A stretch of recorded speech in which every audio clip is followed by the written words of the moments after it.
sou Camille Dornelles, este é o Pleno News Entrevista e hoje aqui no nosso estúdio eu estou com uma ilustre convidada que já esteve aqui comigo no Pleno News Entrevista, mas resolveu voltar para a gente bater um pouco mais de papo sobre a sua carreira, família e também sobre fé. Eu estou falando de Sara Farias. Sara, muito obrigada por você aceitar o nosso convite e voltar aqui para o Pleno News Entrevista. Eu que agradeço a vocês por essa oportunidade e será um prazer colocar o nosso papo em dia. Nós estamos aqui numa distância segura, tá, gente? Olha só, mais de 1 metro. Se você não sabe, tem que ser entre 1,5 m e 2 metros de segurança entre as pessoas. E a gente está aqui segundo as recomendações de saúde, porque o momento em que a gente está não é fácil, não é mesmo, Sara? É um momento muito diferente para todo mundo e para nós que somos brasileiros, o Brasil, a gente achava assim um país muito privilegiado, de tragédia. Acredito que todo brasileiro tem essa sensação. Sim, aqui não tem terremoto. Não tem terremoto, tudo acontece no mundo, mas aqui a gente achava que não acontecia nada. E eu acredito que a maioria pensava que a pandemia não ia chegar aqui, né, essa epidemia, antes de ser declarada pandemia pela OMS. E nós subestimamos de uma certa forma a gripe e agora nós estamos vendo como realmente ela é injusta. Ela é injusta, né? Então é um momento muito delicado. Você acha que a gente demorou um pouco assim para acender o alerta? Sim, demorou cair a nossa ficha, justamente por essa crença que o brasileiro tinha que tudo poderia acontecer no mundo menos aqui. Tá tão longe, não vai chegar aqui. Né? E demorou sim cair e em muitos lugares, inclusive do Nordeste, as pessoas vieram entender a gravidade da situação agora, né? Porque como o Nordeste é menos acessível, né? Assim, digamos, para quem vem de fora do Brasil, né? Os maiores aeroportos estão no Sudeste, Rio, São Paulo e Brasília ali no Brasília, né? Então, sim, nós subestimamos, demorou cair a ficha. Sara, quando você veio pela primeira vez, o seu clipe de Coisas Maiores estava sendo recém-lançado. Tinha 1 semana, eu acho, assim, de lançamento, era bem recente. O que você colheu de lá pra cá com a música Coisas Maiores? O que você recebeu de histórias sobre a música? Porque ela tem uma mensagem que é muito atual para esse momento, né? Sim, eu vou responder a sua pergunta com um comentário de um seguidor. Ele deixou esse comentário no meu Instagram e eu li. Né? Ele falou assim, eu não sei se você percebeu, mas você escreveu a música Coisas Maiores para agora, para você mesma. Acho que ele falou mais ou menos isso, está lá no Instagram. E eu falei, nossa, é verdade. A Coisas Maiores, ela é uma música assim, né? Não vai terminar aqui. Não vai acabar aqui, tem mais. E naquele refrão, quando ela diz assim, quando eu pensava que era o fim, começou tudo de novo para mim. E eu escrevi essa canção porque eu já estava sentindo algumas coisas ali, vivenciando algumas coisas, mas nada se compara a esse momento de agora. E quando eu passei uns dias sem querer ouvir a Coisas Maiores, sabe? Aquele medinho de ouvir a música e ter contato com, sei lá, eu acho que eu tive um pouco de medo de sentir alguma coisa, né, mais forte. E eu não estava querendo ouvir Coisas Maiores. Por incrível que pareça, eu cantei ela ontem, quando eu vi a programação que o pessoal da rádio fez, foi a primeira música que eles colocaram. Foi no acústico da 93. No acústico da 93. Então, ela foi a primeira. E eu fiquei assim, ai meu Deus, a Coisas Maiores vai ser a primeira. E aí, mas foi lindo, porque quando eu cantei, eu me senti assim, como se eu estivesse fazendo no lugar certo, encaixada no lugar certo, cantando a música para aquele momento, mas até que depois a minha voz ficou meio embargada. Se você, para quem já viu a live, vai observar isso. Aí eu cantei a Só Quem Tem Raiz ainda meio assim, e depois a voz voltou. Então essa é a minha experiência com as Coisas Maiores de agora. E sim, colhemos muitos testemunhos da música Coisas Maiores E ainda estão chegando, né? Testemunhos lindos, né? Pessoas que, inclusive está lá nas mensagens, né? Muita gente dizendo, eu tenho ouvido a música Coisas Maiores. Ontem mesmo tem uma mensagem de uma mãe falando que tem ouvido a canção Coisas Maiores e que Deus tem renovado a perspectiva dela. Né? Então, é muito importante, né? É o que a gente está precisando agora, né? De perspectiva e de esperança para poder passar por esse momento difícil, né? Sim, essa pandemia, ela tem deixado uma dúvida muito grande nas pessoas. O que vai acontecer depois? Sim. Como será a retomada pós-pandemia? Principalmente para quem perdeu, não só entes queridos, mas para quem perdeu o emprego, para quem tá cheio de dívidas, para empresários, vendedores ambulantes, autônomos. Então, tá todo mundo assim, o que vai ser depois de tudo isso? O que é que vai acontecer? Como é que vai acontecer? E nesse momento só Deus. Sim. Só Deus para criar algo novo para socorrer essa multidão de pessoas. Então, nós precisamos de perspectiva. E um fator muito presente na maioria das pessoas que cometem o suicídio é a falta de perspectiva. Né? Você conversa com pessoas que lidaram com quem se suicidou e a maioria das pessoas diz ele não tinha mais perspectiva de futuro. É muito perigoso. É grave, muito grave. É grave, mas eu quero dizer que Deus tem mais. E se tudo se abalou, né, e você tá aí de pé, é porque ainda não chegou a sua hora. Deus tem mais para você. Sim, Sara, nas músicas que a gente vê que ganham os corações das pessoas através da sua voz, você canta muito sobre isso, sobre ter esperança, que Deus está fazendo melhor, em superar as dificuldades. Tem isso na Coisas Maiores, na Sobrevivi, na Só Quem Tem Raiz. São músicas muito poderosas com essa mensagem. Queria saber como que é esse seu processo de criação e de recebimento, acolhimento dessas músicas. Não é um processo, não é um processo confortável, é doloroso. Eu já tentei fazer músicas normal, assim, sem estar sofrendo. Eu não consigo fazer. Não consigo. Elas vieram de sofrimento, então, de experiência mesmo sua. Assim, quando as pessoas começaram a descobrir que eu era compositora, muitos colegas começaram a me pedir músicas. E eu tentei escrever. Mas eu não consigo. Eu começo, não termino. Depois eu acho que não tem sentido e tal. Eu digo, gente, eu não consigo, né?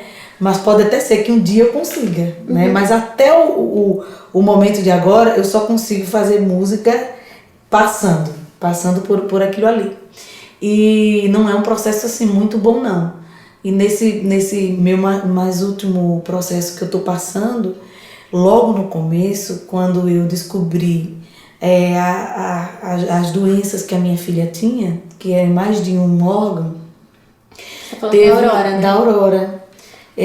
Teve um momento que eu falei assim, se isso for para escrever música, eu não quero mais fazer música. Eu falei isso, né? E eu disse, ai meu Deus, eu não quero mais fazer música, não quero mais fazer música. E teve um dia que eu falei isso, e a gente tá fazendo essa entrevista aqui, a minha assessora Neide tá aqui também, ouvindo a nossa entrevista, e eu falei assim no carro, nós estávamos indo para uma agenda, e eu falei assim, se tudo isso for para fazer música, Neide, eu não quero mais fazer música. E tinha um pregador pregando no som do carro. E na hora o pregador falou assim, não deixe o diabo roubar a sua música. Ficou aquele silêncio no carro, porque eu tinha acabado de falar isso, né? Ficou aquele, o quê? O que é isso? Né? Então assim, o processo é doloroso. Todos esses hinos têm uma carga emocional muito grande. A gente sente isso, que é bem pessoal. É uma carga emocional muito grande. Mas eu me sinto feliz depois que passa. E aí eu vejo assim, realmente, Deus queria tocar outras pessoas que tem sofrimento que a gente só entende quando a gente ou convive com quem está passando ou quando você mesmo passa. Você falou sobre a Aurora e eu quero que você se sinta livre para falar sobre o assunto, porque ainda é recente, mas queria entender como que... A gente conversou sobre isso ontem, antes da gente gravar agora, e você falou que ainda não sabe como lidar com a situação, o que dizer, mas que viu a sua filha, Ana, sendo movida por Deus. E eu queria saber como que foi esse processo todo, desde que vocês tiveram que enfrentar a realidade da doença da Aurora e também a perda dela, como que a sua família lidou com isso e o que você viu como o agir de Deus. Assim, o meu luto começou desde o dia que eu descobri o que ela tinha, porque não era uma alteração simples, eram alterações importantes em órgãos nobres, né, como o cerebelo, o rim e o coração. Então, o meu luto já começou ali. Então, o meu sofrimento já começou ali, o meu e do meu marido. Foi uma queda, é assim que eu descrevo. E eu ainda não sei falar mesmo, eu ainda não entendo o propósito de tudo isso. Eu sei que Deus sabe o que faz. E eu estou naquela fase de buscar o aperfeiçoamento. Estou naquela fase assim, Senhor, o que o Senhor quer de mim com tudo isso? O que o Senhor quer de mim? Eu estou nessa fase e não chegou ainda a resposta, ainda não chegou.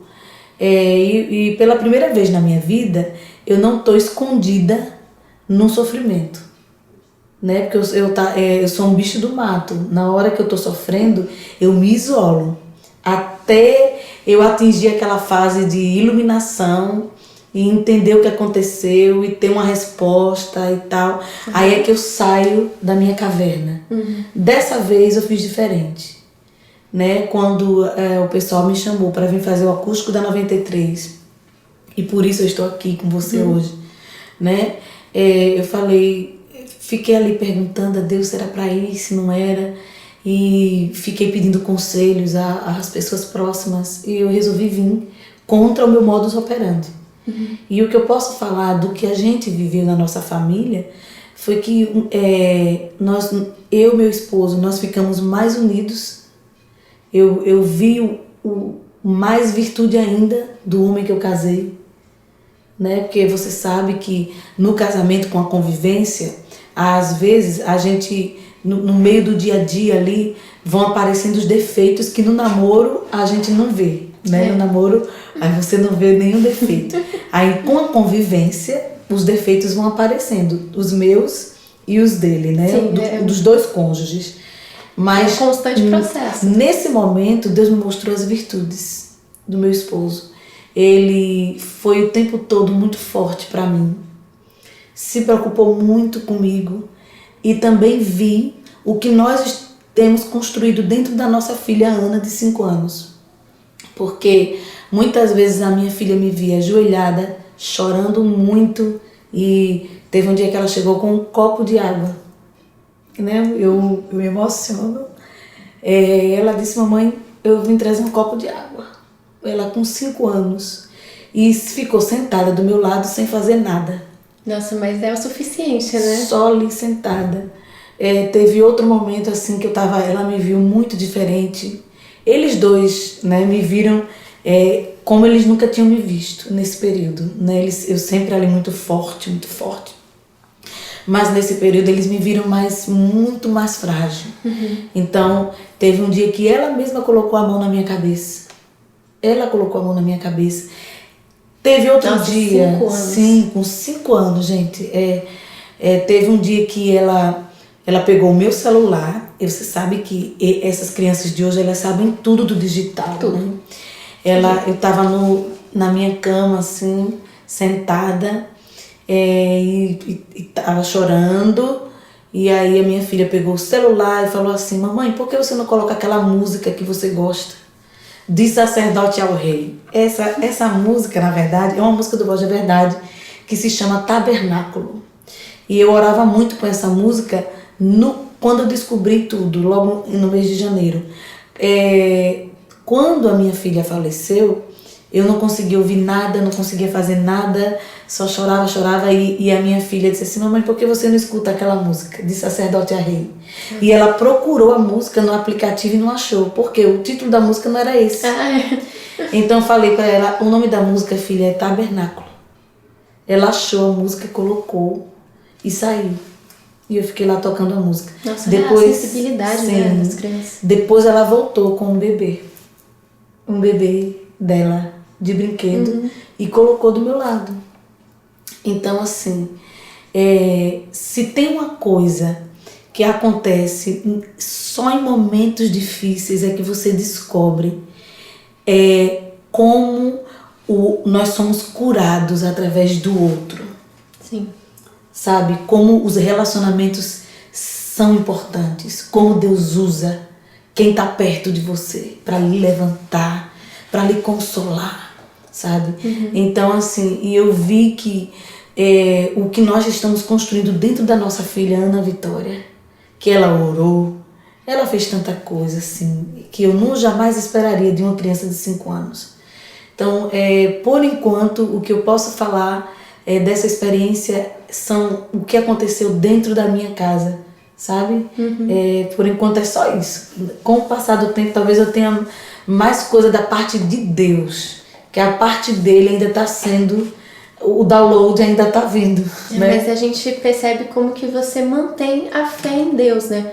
Mesmo não entendendo por que as coisas acontecem como acontecem. Eu acho que essa já é uma mensagem extremamente forte para as pessoas que estão sofrendo alguma coisa, principalmente nesse momento.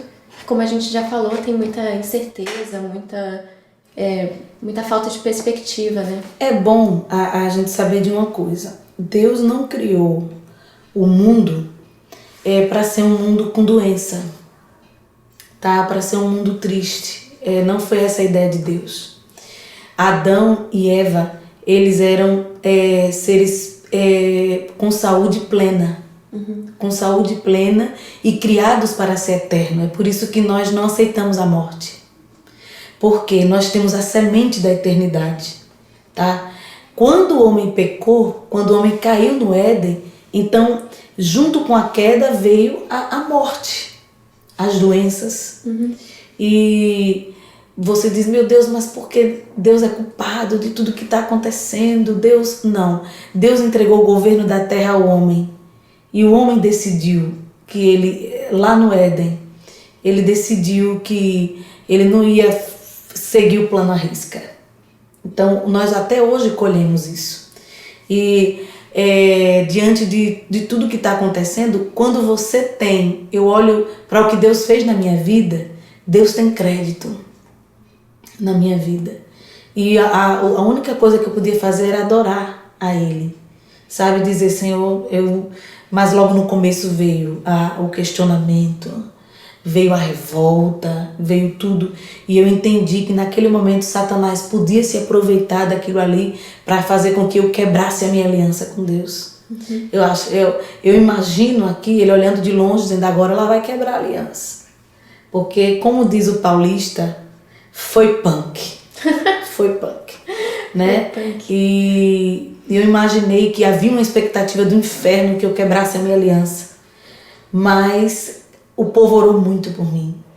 Tinha um grupo de irmãs que oravam por mim toda a meia-noite, né?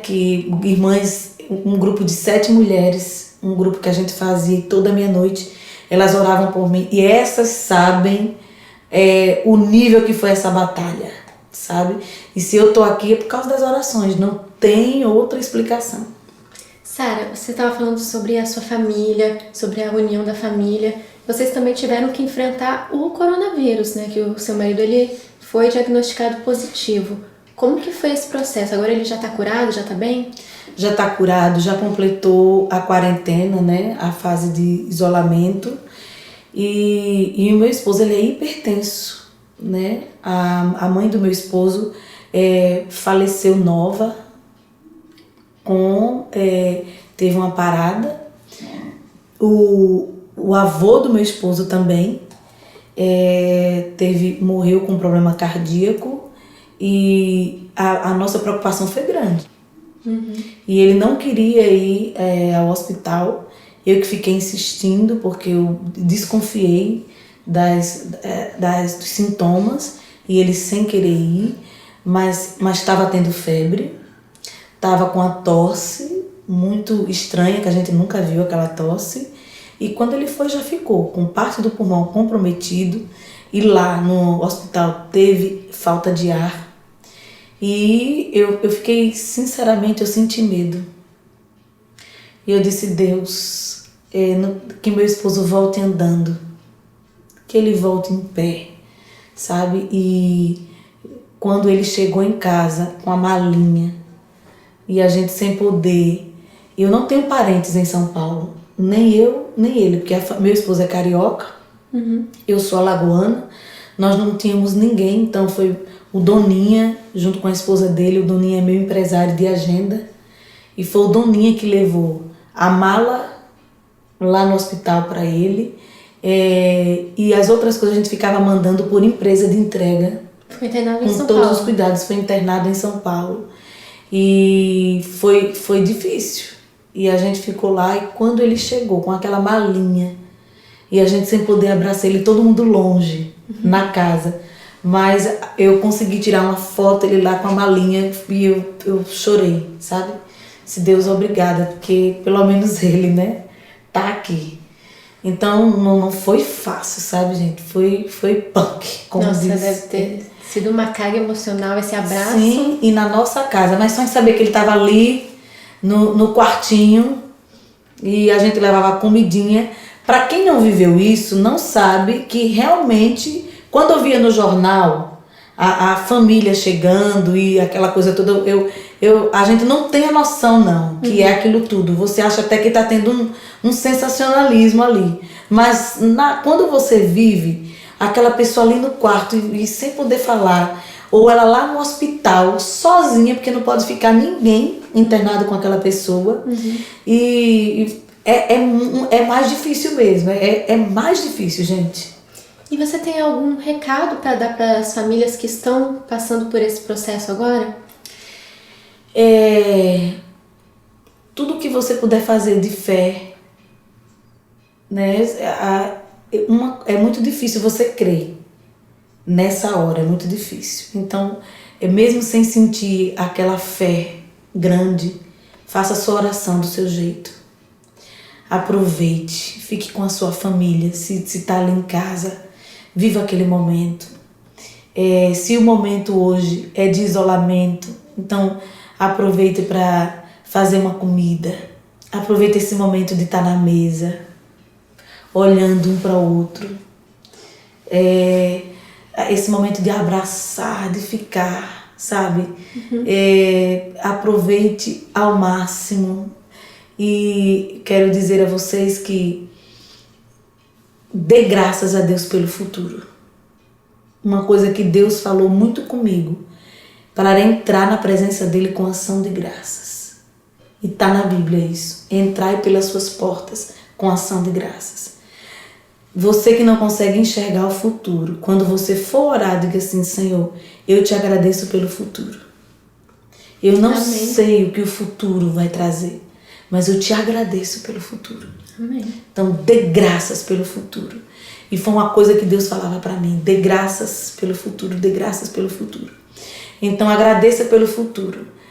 Para você tá uma neblina, você não está conseguindo ver o futuro, eu também estou assim. Mas agradeça a Ele pelo futuro, que a gratidão é terapêutica. Então, agradeça a Deus pelo futuro.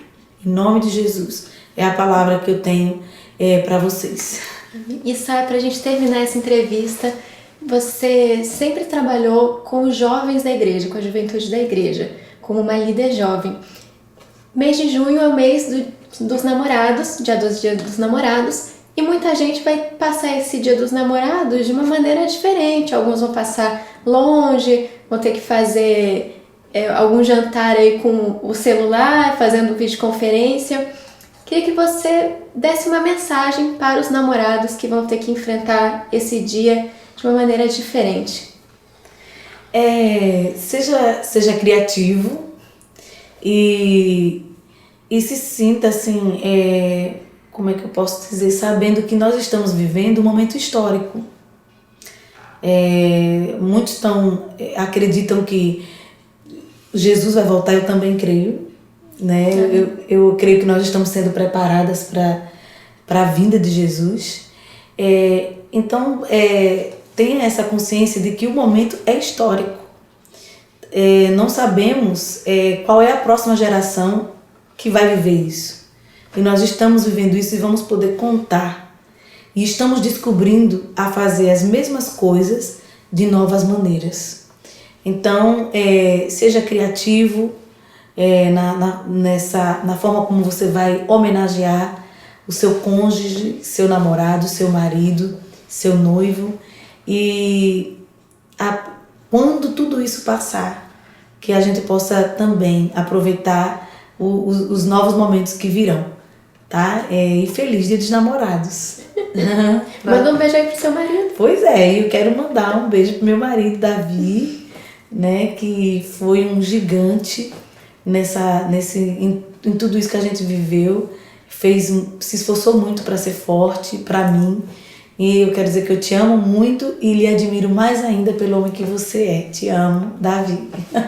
Sara, muito obrigada por ter vindo aqui mais uma vez no nosso Pleno News Entrevista. Eu te desejo muito sucesso, muita força e muita paz. Obrigada, parabéns pelo seu trabalho e obrigada aí ao Pleno News.